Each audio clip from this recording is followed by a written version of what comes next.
Évangile de Jésus-Christ selon saint Matthieu. En ce temps-là, Jésus disait aux grands prêtres et aux anciens du peuple : Écoutez cette parabole. Un homme était propriétaire d'un domaine. Il planta une vigne, l'entoura d'une clôture, y creusa un pressoir et bâtit une tour de garde. Puis il loua cette vigne à des vignerons et partit en voyage. Quand arriva le temps des fruits, il envoya ses serviteurs auprès des vignerons pour se faire remettre le produit de sa vigne. Mais les vignerons se saisirent des serviteurs, frappèrent l'un, tuèrent l'autre, lapidèrent le troisième. De nouveau, le propriétaire envoya d'autres serviteurs plus nombreux que les premiers, mais on les traita de la même façon. Finalement, il leur envoya son fils, en se disant : Ils respecteront mon fils. Mais voyant le fils, les vignerons se dirent entre eux : Voici l'héritier, venez, tuons-le, nous aurons son héritage. Ils se saisirent de lui, le jetèrent hors de la vigne et le tuèrent. Eh bien, quand le maître de la vigne viendra, que fera-t-il à ces vignerons ? On lui répond : Ces misérables, il les fera périr misérablement. Il louera la vigne à d'autres vignerons, qui lui en remettront le produit en temps voulu. Jésus leur dit : N'avez-vous jamais lu dans les Écritures : La pierre qu'ont rejetée les bâtisseurs est devenue la pierre d'angle. C'est à l'œuvre du Seigneur la merveille devant nos yeux. Alors je vous le dis, le royaume de Dieu vous sera enlevé pour être donné à une nation qui lui fera produire ses fruits. En entendant les paraboles de Jésus, les grands prêtres et les pharisiens avaient bien compris qu'il parlait d'eux. Tout en cherchant à l'arrêter, ils eurent peur des foules parce qu'elles le tenaient pour un prophète.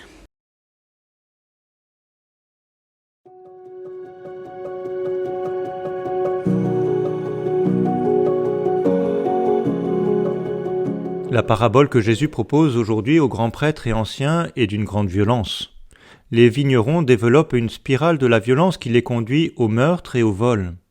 Cette grande violence s'enracine dans la difficulté originelle à recevoir la vigne non comme leur possession, mais comme ce qui leur est confié par le propriétaire.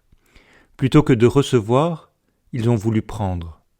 Si nous pensons que nous n'avons rien à voir avec ces vignerons homicides, nous devons cependant être attentifs à ces racines de la volonté de domination et de maîtrise plus subtiles, mais si courantes. Ces mauvaises racines finissent par produire des fruits de mort. C'est cette attitude de disponibilité et d'accueil que nous pouvons développer aujourd'hui et qui produira, au contraire des vignerons, des fruits de vie. Accueillons avec gratitude ce que le Seigneur nous confie aujourd'hui et travaillons avec enthousiasme et sans calcul la vigne dans laquelle il nous place aujourd'hui.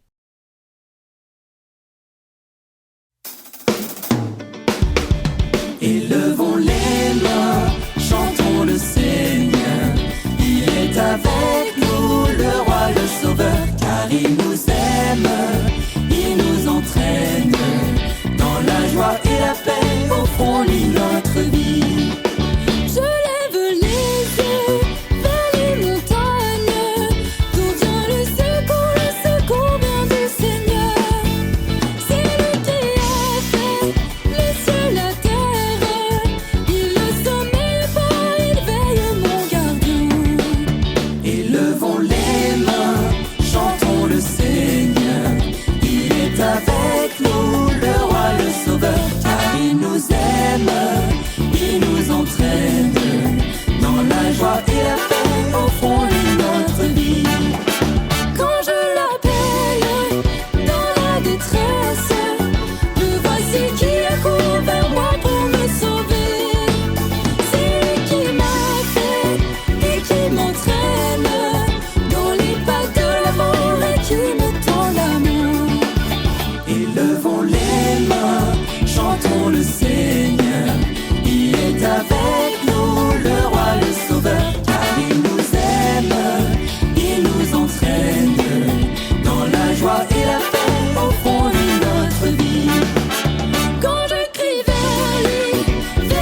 le Sauveur, car il nous aime, il nous entraîne dans la joie et la paix, offrons-lui notre vie.